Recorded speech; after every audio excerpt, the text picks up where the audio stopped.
Hey enablers, Mike Kunkel here.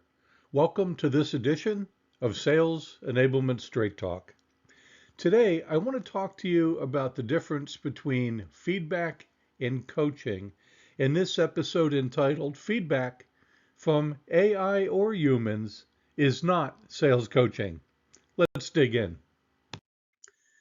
So I've been surprised recently to hear people talk about some of the AI coaching or coaching apps, or even the way that managers coach, and confusing the terms feedback and coaching, especially developmental coaching. So let's start by defining these two things. Feedback is basically your advice. It's often corrective or evaluative, and it's focused on previous or current behavior. Very often, it's directive, it's telling people to do something or giving them advice versus asking or engaging people. Feedback helps employees understand what prevents them from reaching their current goals or what specifically to do differently. And providing feedback can be a part of both training and coaching. I don't want to paint feedback in a negative light. Feedback can be very helpful. It is, however, not coaching. Developmental coaching is a formal process where managers partner with their reps to improve sales performance. I often say that the rep must own their development, but the manager becomes the guide or the Sherpa. This involves diagnosing performance, planning solutions, executing those plans, and reviewing results together. Coaching is future focused and developmental. And when coaching, managers often act more like this Sherpa or guide, asking questions and facilitating and almost acting as a magnet to pull things out of people. Sometimes more directive field training may be required prior to coaching, but this is the difference between feedback and coaching. Now, the purpose of this newsletter and recording is not to teach the entire sales coaching framework and process from my building blocks of sales enablement. It is, however, designed to give you a high-level overview of the framework and process and the concept of getting into a cadence of continuous improvement. As you can see, there are inputs, there are people involved, and there's a coaching process, diagnose, plan, do, and review with tools like Rome analysis, solution chart, and then with activities like a rolling review that cycles between do and review. In plan, you can see there are some outputs, personalized learning plans, which will involve field training or sales coaching, and in either case, action plans that get put into place. In this do and review cycle, you'll continue until skills improve, behaviors change, and that leads to then an improvement in results. The same improvement, by the way, that you planned for through the coaching process. And then possibly the most important thing, that simple thin arrow below that leads back from results to the very beginning to start again. Now, this is the entire sales coaching system, which includes that framework we just talked about, the process, the loops, all of it, but also explodes out the field training model, the sales coaching model, the action plan concept, and the SLED model for leading individual sessions. Let's take a closer look at those.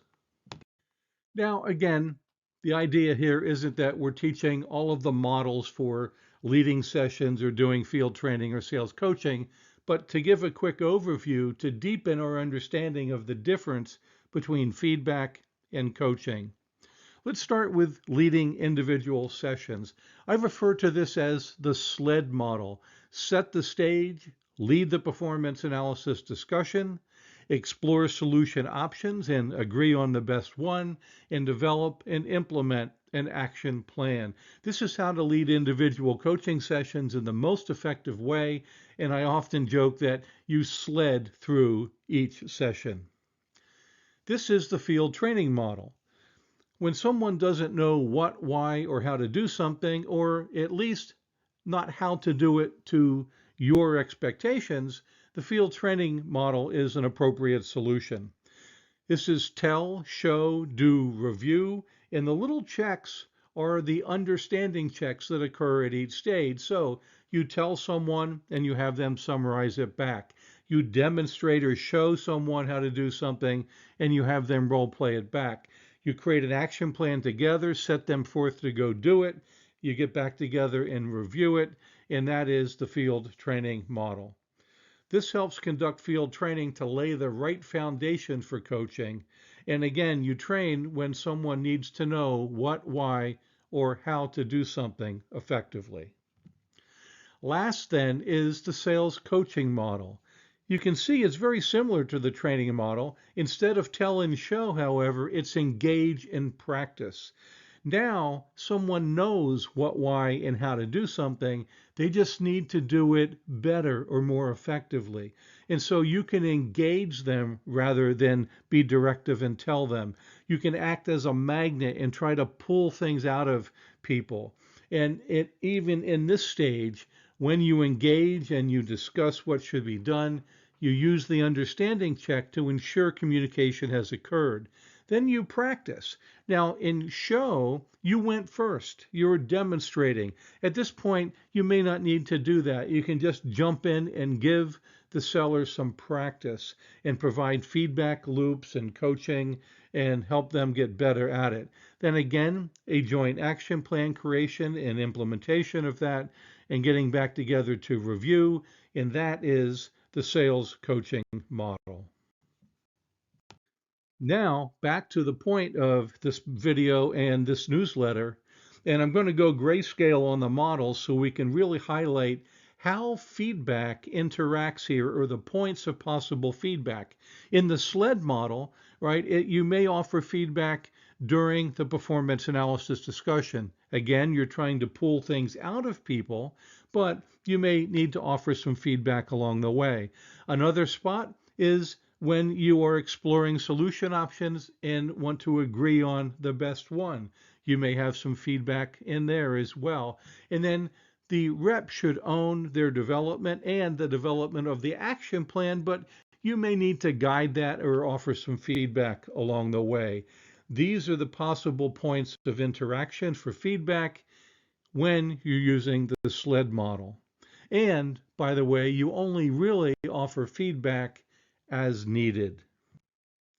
Here's the field training model again, with the first point of feedback being at the understanding check in tell. The second being the understanding check in show. You demonstrate, they demonstrate back. You may have feedback because you don't want to leave either of these stages until the rep can summarize back to your satisfaction in tell and demonstrate back to your satisfaction in show. Then, of course, as they're creating their action plan, you may have some feedback there as well. Then they'll go do it in the real world. You may observe them and have feedback in that exercise, but the idea is to get back together and review again, where once more you may have feedback in that model. And last is the sales coaching model. And as you might imagine, at the understanding checkpoints in each stage, you have an opportunity to provide feedback. Now, something that's important to mention here is that sales coaching, though, is not a feedback first process.